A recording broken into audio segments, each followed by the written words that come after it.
the Beatles invented grunge. You know, before things really took off, I think Soundgarden were really one of the bands that were laying the groundwork. I think for Soundgarden, the Melvins were kind of a big inspiration for us when they sort of changed gears and slowed everything down. The success of the U-Men early on, the sort of free, independent, creative decision-making of Malfunction and Melvins. I guess if I had to pick one, I'd say the Melvins. I think the Melvins were pretty crucial. Green River, you could call proto-grunge, or really the true originators. A lot of people say that it was Green River, but I actually spoke with Stone Gossard, who was in Green River, and he said it was 100% Mudhoney.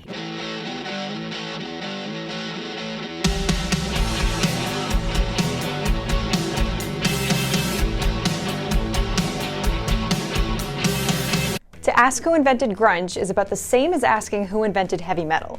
There were so many different bands involved in the creation of this type of angsty rock and roll that it's really hard to name just one.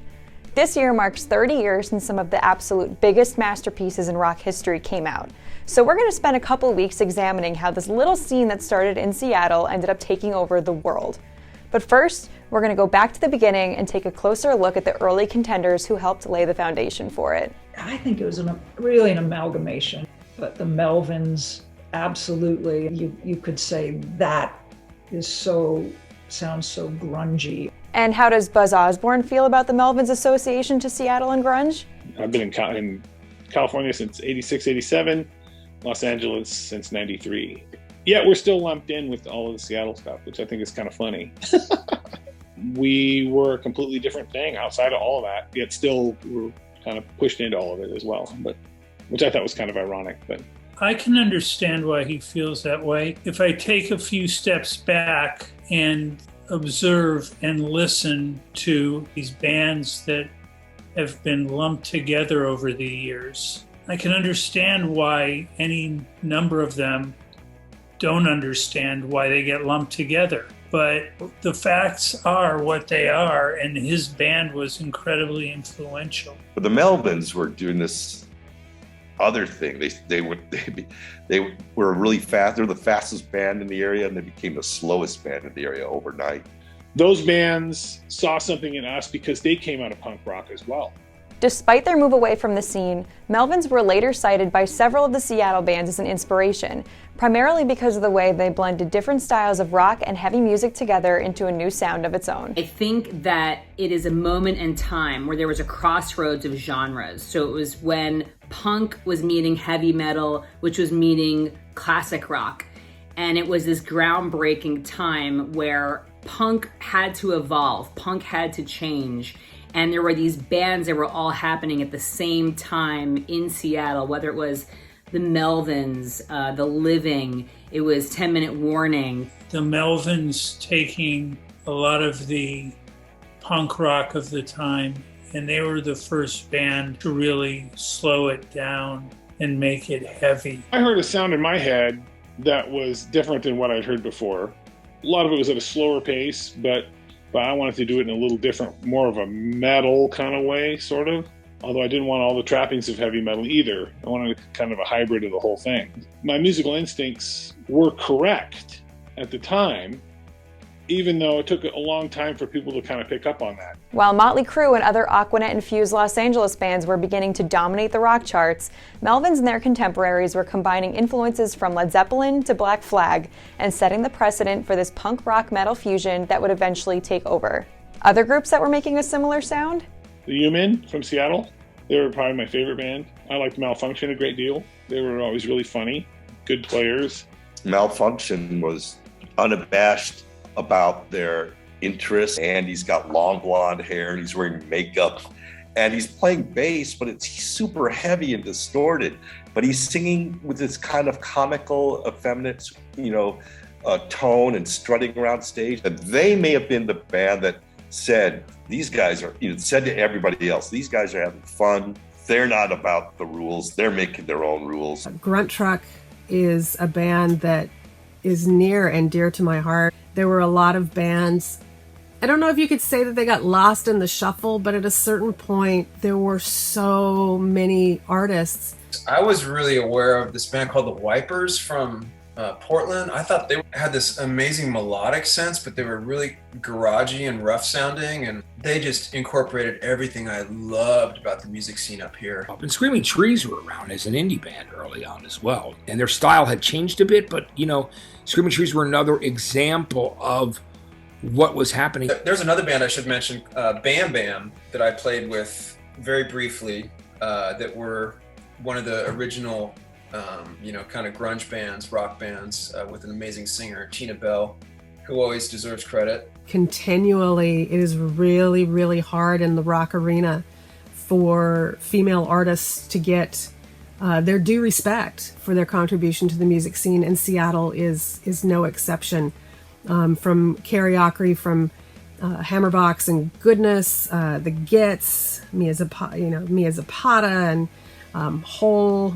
There was never a point where we went, hey, this is grunge. Other people did that. But it was a bunch of communities that basically assembled as one community. It was the Northwest music scene. It wasn't one band. It was a community of one band after another, this amazing pool of talent.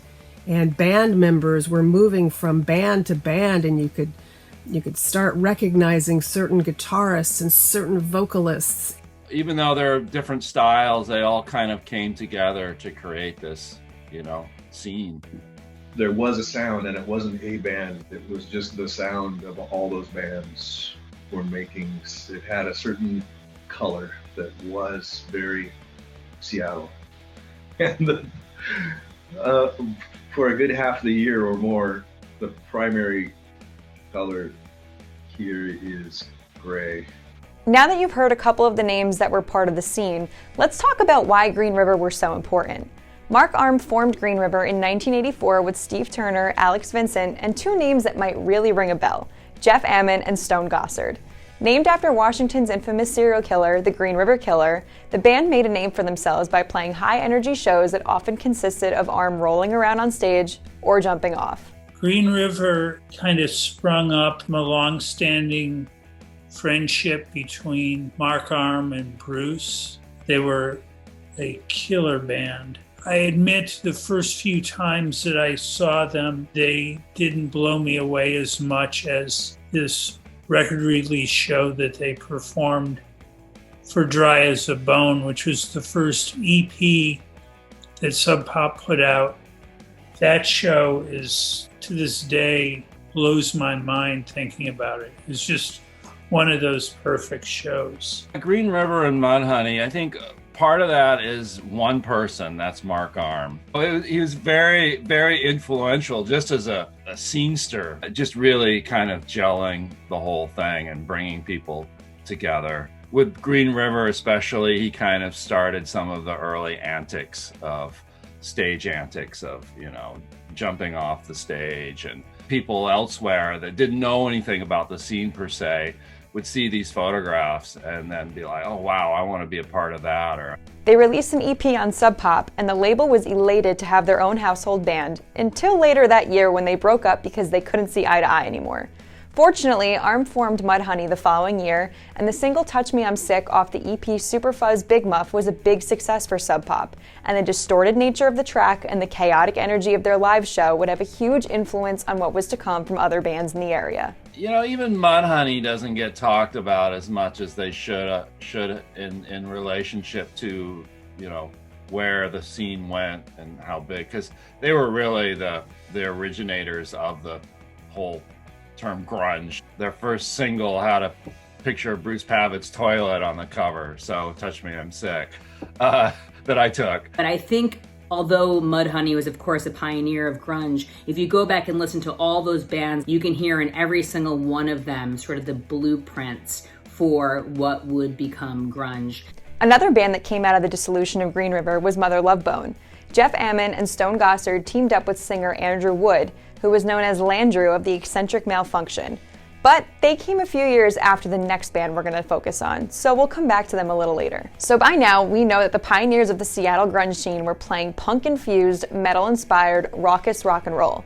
But while a lot of these groups wouldn't go on to see the enormous commercial success later associated with grunge, a few, which were inspired by the aforementioned groups, did. I was playing with a trio at the time called Feedback. We were playing at a pizza parlor. The band that was going to play after us was a band called the Shemps, and that had Chris, Hero, and Kim. Hero quit. I started playing bass and all these moving parts, and eventually I'm playing live shows around with a couple friends of mine, and Chris is singing, and everybody wanted to do something else.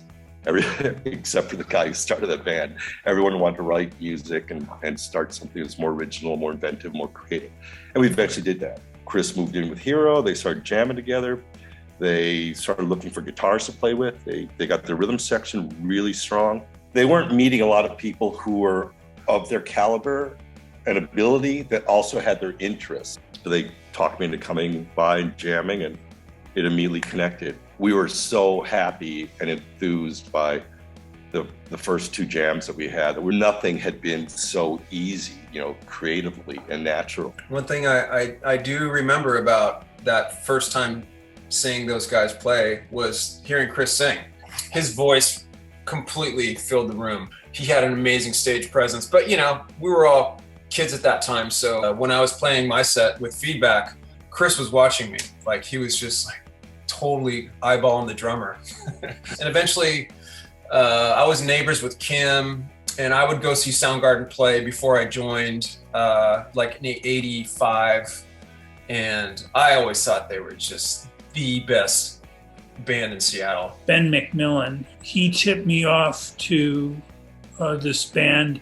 The guitar player's name was Kay Clone. That was Kim Thiel. When I first saw him, not knowing that he was, a guitar god, and I just thought he was another fucked up college student who worked at KCMU, I was like, really? And then I saw him on stage at the Rainbow, and I was like, and the singer was playing the drums. And I said, oh, this is all kinds of no good. But they blew my mind. Halfway through the show, Chris came up from behind the drums, started being Chris Cornell, that we all recognized. The first time I saw Soundgarden, they were a three-piece, and Chris was singing and playing drums. But I thought, wow, that drummer should just be singing, and they should get a drummer. And he's drumming with us and singing. It's kind of tough because the way we're writing things in odd time signatures. He would offer to either focus on singing or focus on drumming. And what did we think? He said he was leaning toward wanting to sing, which makes sense. We said, well, I don't know. You're a really good drummer. We like the way we write with you. That was the initial magic, was Hero on bass, Chris on drums, me on guitar. So we're writing, we're prolific. This is so natural and easy. If you go to sing, we're going to lose this. He's very musically talented, and his insight was to understand how his lyric writing and vocal melody and dynamic would fit within the context of what the three of us were doing.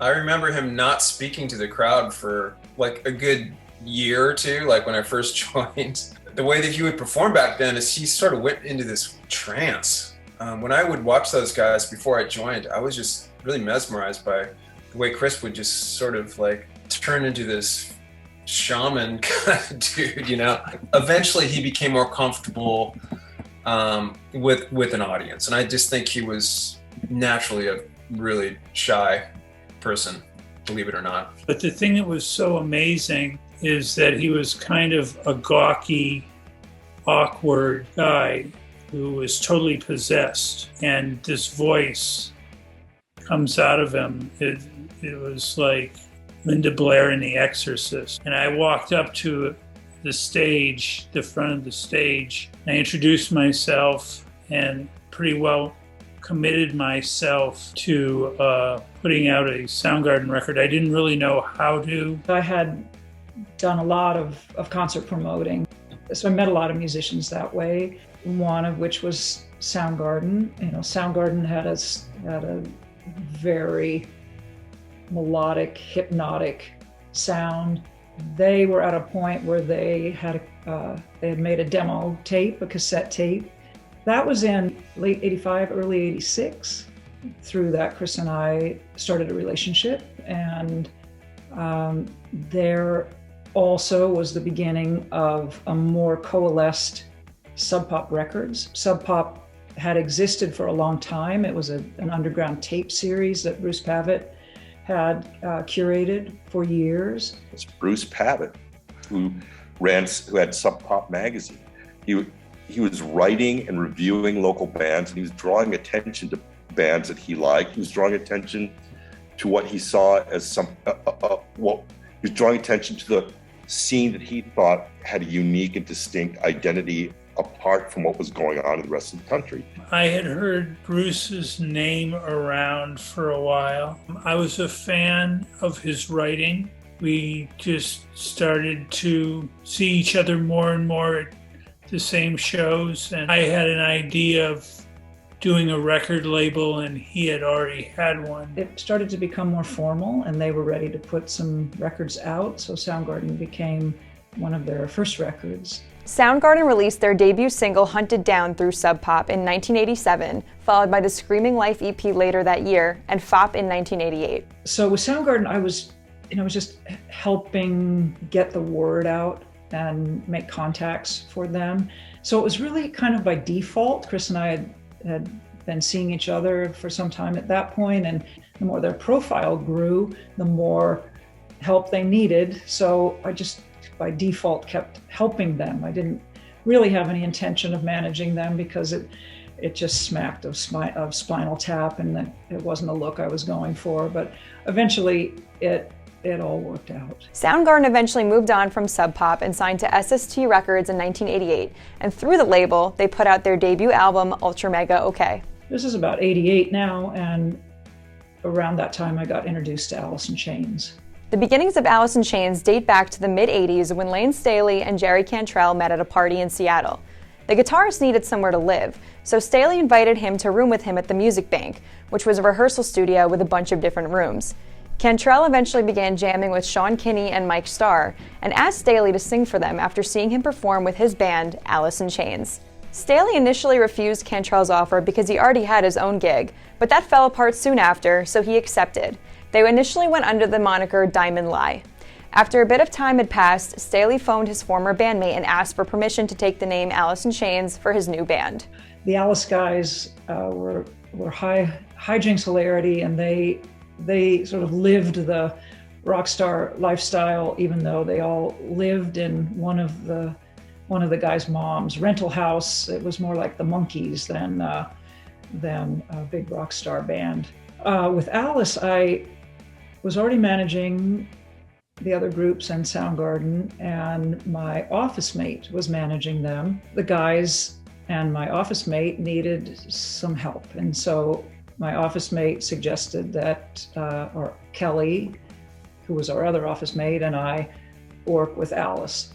So the first time I met them, picked us up in a limousine with the band, going to their second show. They spent the entire drive to the venue out in the suburbs reciting every line from Fletch in unison. And it was so fun and so funny, and everything about them on stage was so filled with life and energy and irreverence that I knew it was special from the first time I saw them and first time I heard their also cassette tape. Next, we have to talk about another little band that formed outside of Seattle in a town called Aberdeen. I shouldn't even have to say who it is, but yes, it's Nirvana, a trio that would go on to become one of the most influential bands in rock and roll history. I used to call Jack Endino. He mentioned this band that had come in with Dale Crover, the drummer for the Melvins. When he heard them, it was unlike anything he could readily describe. And listening to that first demo tape, I completely agreed. It blew my mind. It was like so much more fully formed, and Kurt's voice was so commanding and so soulful. And the first thing I did, after listening to it about 30 times in a row, is I went down to Muzak, where Bruce was working at the time. I was like feeding it to them, and I was like waiting. And the day passes, and a few days pass, and I finally call up Bruce, and I said, "So what do they think?" Bruce Pavitt wasn't immediately impressed with their sound, but he offered to go see them play the next time they came to Seattle.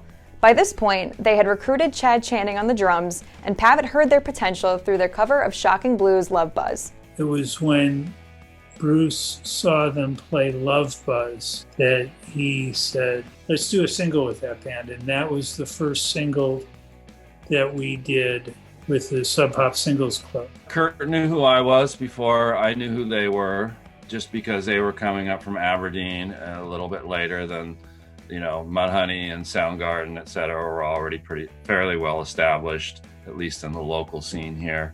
And Kurt was definitely shy and somewhat introverted. All right, now back to Mother Love Bone, which, as I said before, consisted of Andrew Wood, Jeff Ament, Stone Gossard, and 2 other musicians named Bruce Fairweather and Greg Gilmore, who had previously played in punk bands 10 Minute Warning and The Living with Duff McKagan. Gilmore ventured down to Los Angeles with McKagan in the mid-'80s. His comrade, of course, went on to join a couple of other LA musicians in a band called Guns N' Roses, but Gilmore decided to return to Seattle, where he became acquainted with Stone Gossard. I went on a backpacker traveling trip to Southeast Asia for a few months. And then when I came back from that, I ran into Stone. We were acquainted but didn't really know each other. He invited me to come down and play, and I did, and that was it. That was the Mother Love Bone then that we all know today. That would have been probably January again of '88. Andrew Wood and Mother Love Bone could play for 2 people at a local tavern, but the performance was as if they were playing in front of, at the Hollywood Bowl in Los Angeles with Van Halen as a co-headliner. Andy was a rock star. The story goes from his family. At 3 years old, he knew that's what he wanted to do. This collection of young bands all started playing shows in Seattle and other cities nearby, such as Tacoma, Olympia, and Portland. Though a lot of us like to think of grunge as being a sort of overnight sensation, the development of the scene was a slow build. The majority of the crowds at the shows were made up of other musicians who were just there to support their friends. When it first started out, the scene in Seattle got flummoxed pretty quickly by a teen dance ordinance, which made it to where all-age shows were pretty much impossible to do unless you were going to do it on a massive arena-like level. So we were immediately on an 18 and over no matter what. There was a smattering of clubs. It took until the late 80s, early 90s for most of the bands to be able to go in them because of the 21 and over law in Washington State. You would find most nights the audience was made up primarily of people from other bands. That was the scene. It was a very, very healthy, robust scene of creative people. There's definitely a collective aspect to the scene, and there's definitely a collaborative nature to our scene. Our understanding was there were some pockets of support in other music scenes, in other metropolitan areas, but there seemed to be a lot of infighting and competition in Chicago, New York, and there are always these little factions, of how things should be approached. And there may have been some of that with us, but in Seattle, but it was such a small scene. It was so insular. People were sharing records with each other and going to the same shows. People didn't really make the trek out to Seattle, so we'd go see each other's bands. And so many of these local bands would either rehearse in these massive, rehearsal banks, like Music Bank, where every band had a room and would rehearse, or they'd band together and rent a stage at old theater that was converted to a live music venue, or a VFW hall, or a student union building at the University of Washington.